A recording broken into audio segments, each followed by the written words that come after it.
just take a quick second. We'll do some introductions real quick. Good morning, everybody. My name is Khalid. I'm the Chief Growth Officer of Aquia. Super excited that all of you are here this morning to join us to talk about all this really cool stuff.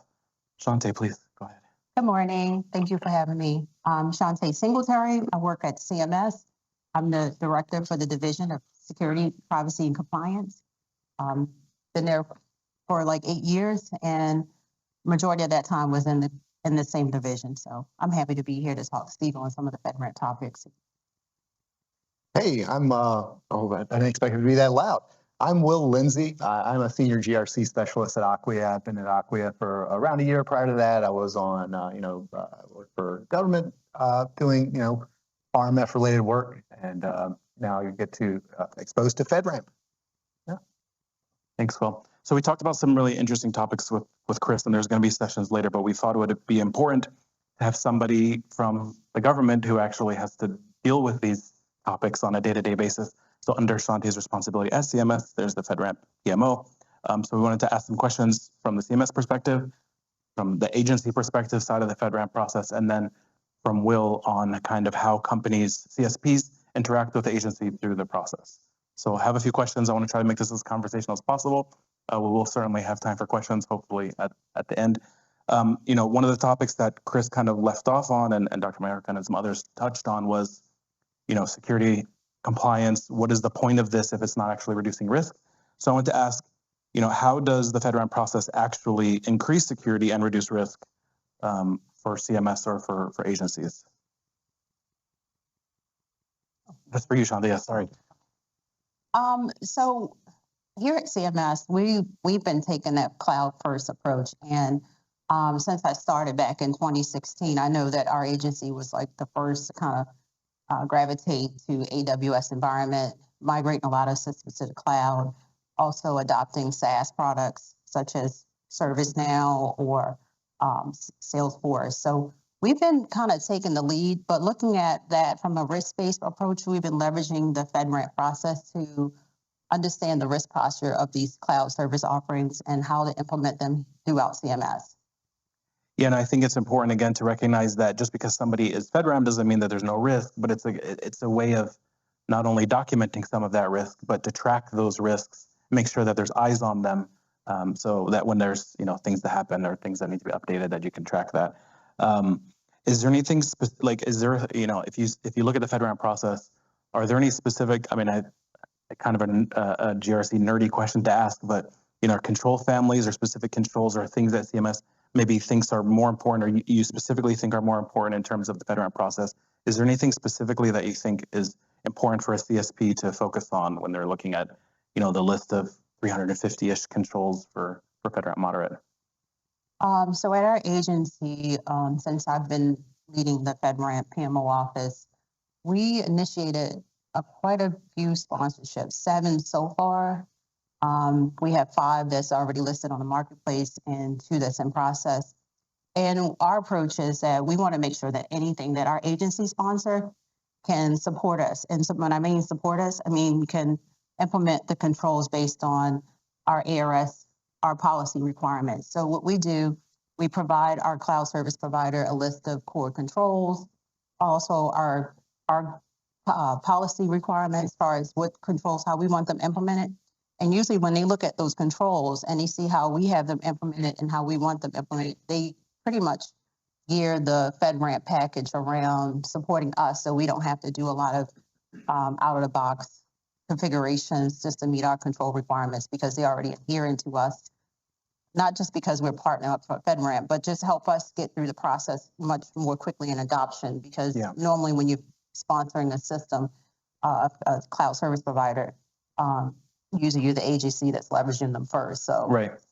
No, it's important to keep in mind that the ATO process is really the kickstart for the FedRAMP process, right? So it's super important for CSPs to understand that, while keeping an eye on the larger roadmap of getting FedRAMP, your first step is to interact with the agency who's sponsoring you, make sure you can get through their process and get onboarded. Thank you for that. And then Will, from the companies that help those companies through the process, what role does an advisory company help a CSP interact with the agency or the GSA, the FedRAMP PMO or anything like that? Yeah, as an advisor, it's my unbiased opinion that they're essential. No, I think if you look at a CSP and they've decided to pursue the FedRAMP ATO, there's a couple of different routes they'll go. Maybe one route is they take their existing GRC personnel and say, okay, go run down this ATO. And I think, historically, folks have found that to be a challenge to, you've got your existing GRC people with responsibilities, and now you've just kind of thrown on this additional burden of running down this process. So the alternative is maybe they hire someone with FedRAMP experience. So then you run the risk of all of your, typical risks that are associated with hiring new personnel.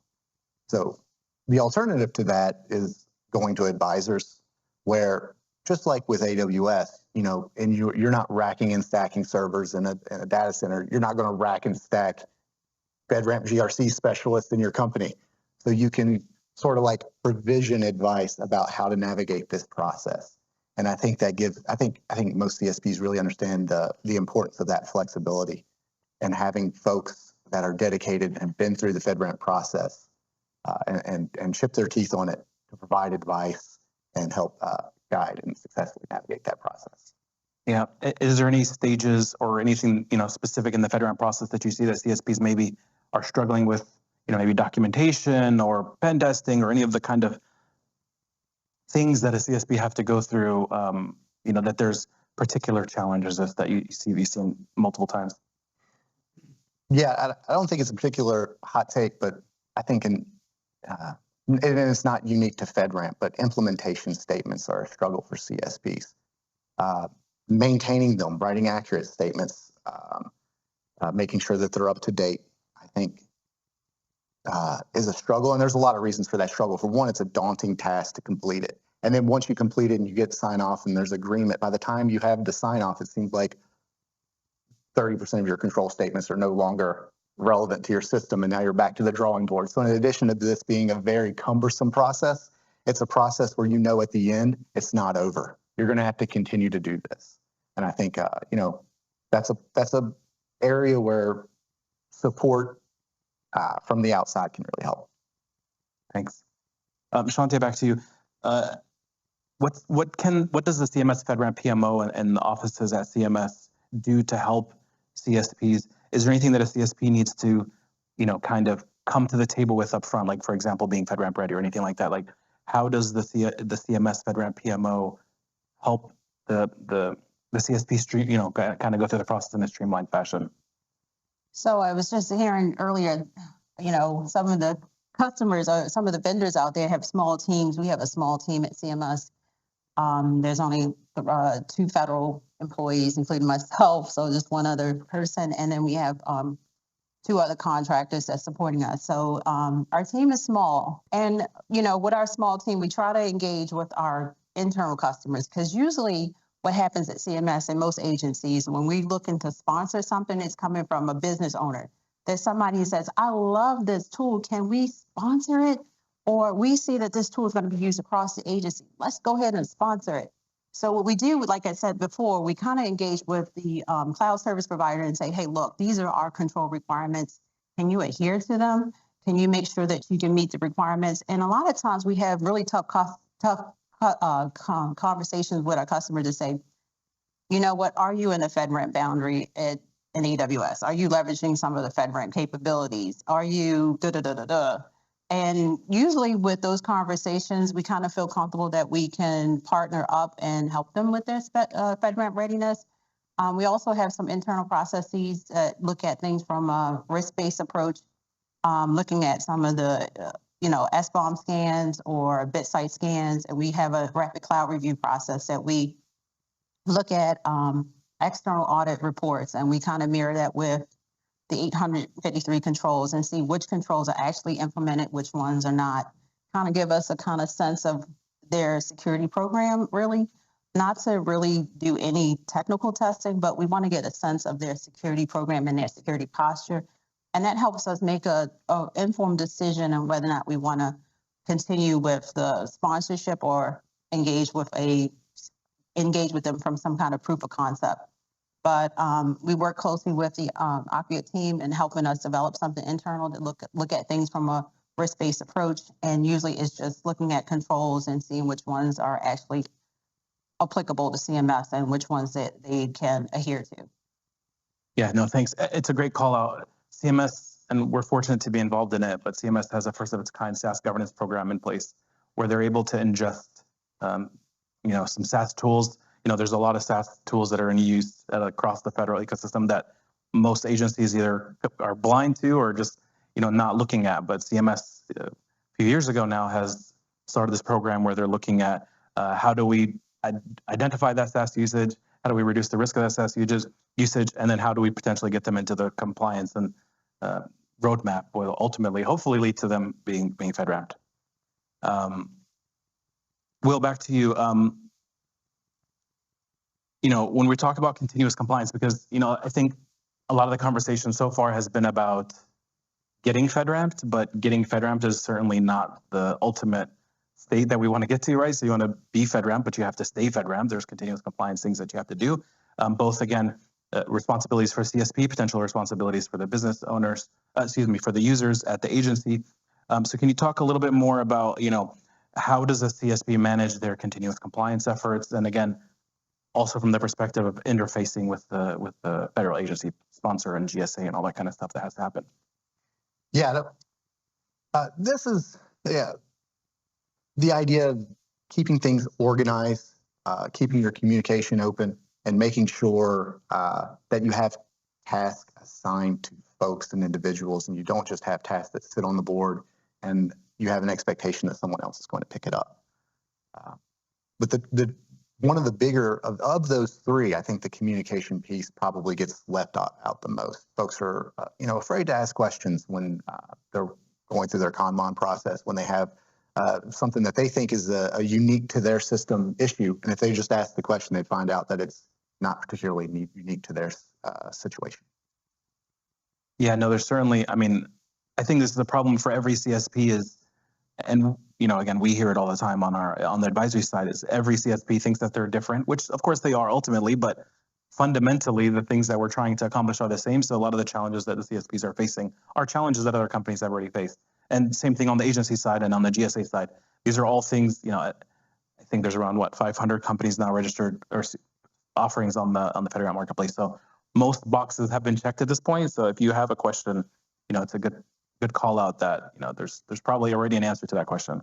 And then Shanti, from your side, kind of in a similar path, continuous compliance, I know that the agency has to do some interactions with the CSPs post authorization. So can you talk a little bit about how CMS manages that? If there's anything specific to call out there? Yeah, so with FedRAMP, we are required to do continuous commons. We schedule them once a month.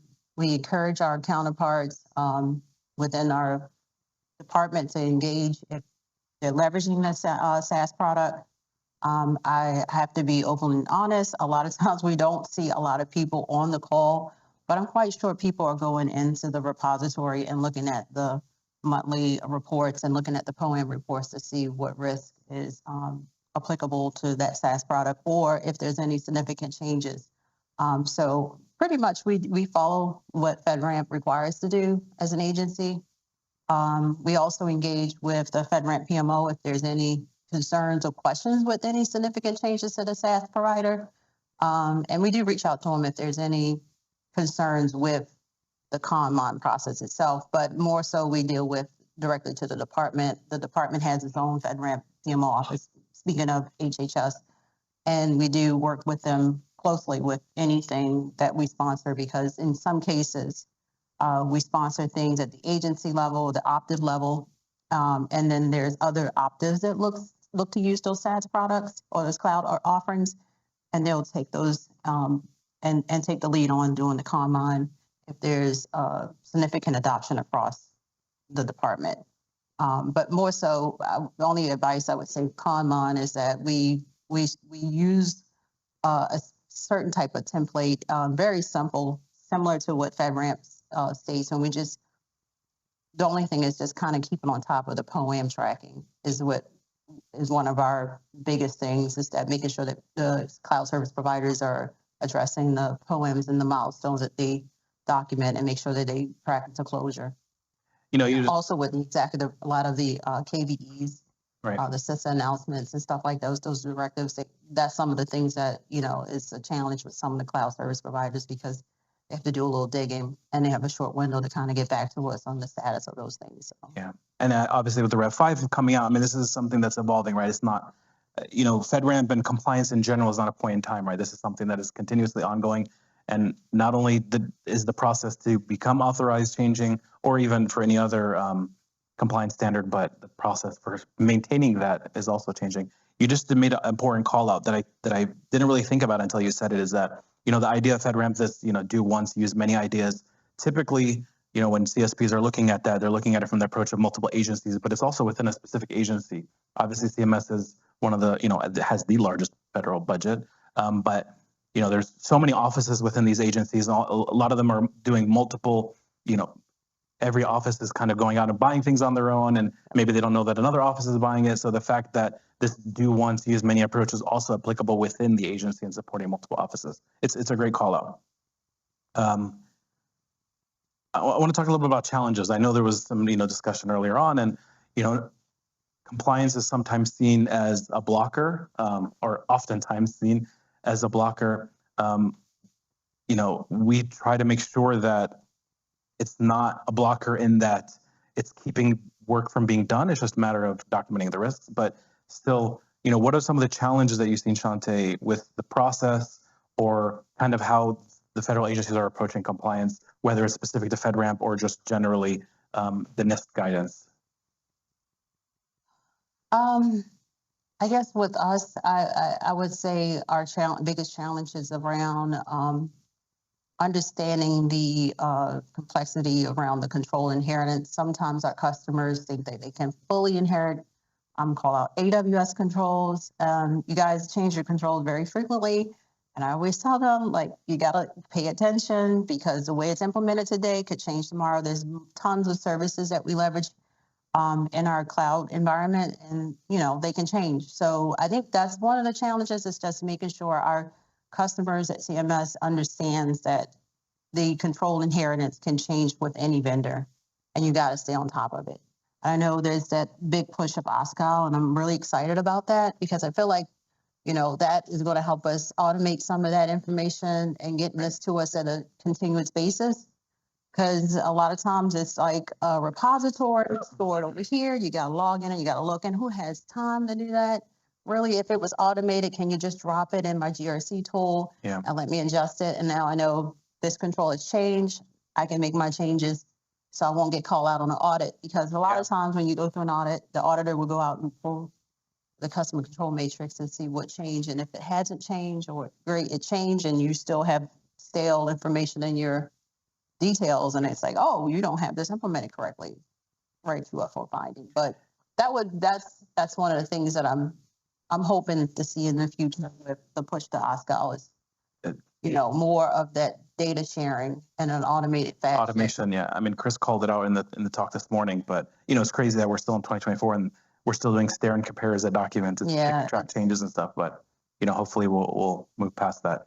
Will, any last thoughts on, you know, challenges or anything from the CSP perspective that you want to call out? Yeah, just kind of piggybacking off what I just heard is like these file shares where all this, or it seems like there's a lot of scenarios where there's a stood up file share and we place all of our documents and all of our things in this file share and we're going to work out of that.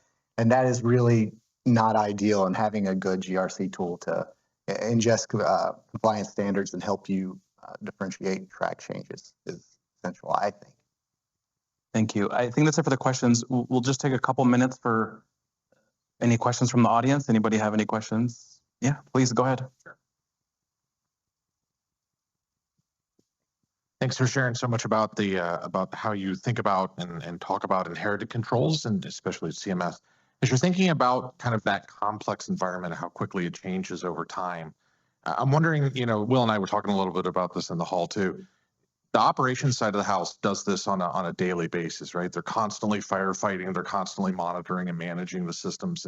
And how do you look at keeping in touch with what's happening on the ops side? How do you couple the GRC and the operations aspects tightly so that you don't have any daylight there. Because oftentimes what you see is there's a lot of attention and emphasis played to the ITSM and ITIL processes, and those don't necessarily flow through to the GRC side. So I'm kind of curious how you think about that in CMS land, and how you talk with your clients and customers on the evolving control set, especially around inheritance, because I think that we don't do our customers and our colleagues and partners a great service when we talk about GRC, because oftentimes we look at the entire control baseline. As the good doctor was pointing out, that's not really necessarily where we should start. We should start with, well, what are the building blocks of the environment that we're working on, and how do we kind of build from there? So instead of building 100% of the solution, let's focus on the 20% that delivers value to the client. So I was wondering kind of how you think about that. Good question. So at CMS, we have ISSOs and maybe a few senior ISSOs, ISSMs, but a lot of involvement workshops with them to help them understand the nuances of maintaining and updating their system information. We're working on figuring out ways to automate the process of control implementation details. But yeah, the inheritance piece is a struggle, I think, at any agency. I try to call it out like, NIST 853, you got the vanilla, you got FedRAMP, who's chocolate, and you have our agency policies and standards, which is, we'll call it strawberry. And, you have all these different layers, and everybody says, well, which one do I really inherit from? Or how does this look in my GRC tool? So we're in the process of looking at things and breaking it down to say, you know what, you got AWS, and we have our own implementation of AWS, and that GSS you inherit fully, a lot of fully controls. And then you have your cloud service provider, you have a portion over here, but a lot of the control families like access control, logging and stuff, they're specific to each area of that boundary of that system. So you have to call that out individually in your GRC tool, so you don't get called out in the audit to say, hey, you got Okta over here, but something, you didn't call it out over here. Is that the same authentication mechanism you use for all things in your FISMA boundary? So we're trying to make that view more holistic at CMS. We're starting off with kind of coming up with some terminologies and breakdowns so everybody can speak the same language. And I'm not talking about ice cream flavors, but I kind of call that out because people can easily relate to it. Any vendor you deal with, they're going to give you the vanilla flavor of NIST 853. But like you all mentioned, you got to drill it down to what it is that your system specifically needs. And it could be that strawberry. It could be that, I don't know, some other flavor, right? Everybody has to drill it down to whatever makes sense to their system. And you got to know your organization risk posture and what the system does and what type of sensitive data in it. So really with that challenge you mentioned, it's really engaging with those ISSOs that are working closely with the operations team. And when they implement change, you just, hey, you guys, you got to make sure you update your documentation in GRC. And yeah, we would love to kind of look at things in an automated fashion over time. Yes, Doctor. The last question, or one more after that, and then we'll move on. Thank you. And thank you so much. In May this past year, 2023, Rob, which was at our NIST OSCAL, Open Security Controls Assessment Language Conference, and he had a fantastic presentation showing also the importance of automation, going direction of using OSCAL internally for CMS. OSCAL can help you with traversing all those flavors and layers and pinpoint with very fine granularity what is that you're inheriting. Is it a difficult journey to get there? Is it something that can be done easier, better from your past experience? Any advice? We know that the potential is there. The capabilities are there with OSCAL, but how can we leverage them? Is there a clear understanding that that can be accomplished? And where are the challenges so we can work together to help? Yeah, and CMS has been working closely with you and your team. We did a couple of pilot initiatives with 10X and some other vendors. And really what we've gathered from that, and Rob has been really, pushing the OSCAL. And when we do sponsor our cloud service providers, we ask if they can put their documentation to OSCAL. We pushed that out there and we got a lot of pushback.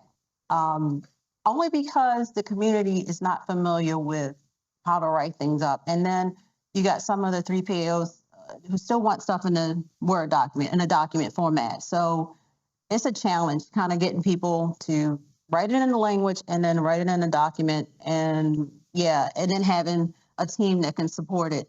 So that's the only thing is the adoption on both sides of the house. So you got to have the cloud service provider who can create the documentation in OSCAL, and then you got to have a tool that can ingest it, right? So there's a couple few GRC tools that can do that, and a lot of agencies are either trying to figure out what direction they want to go. So that's the other challenge. Thank you all for your time. Thank you, Shantae and Will. Thank you for your time. I think Ashlinger, or I don't know if Ashlinger or Chris, you can hear me on my mic back. I think we have a couple minutes.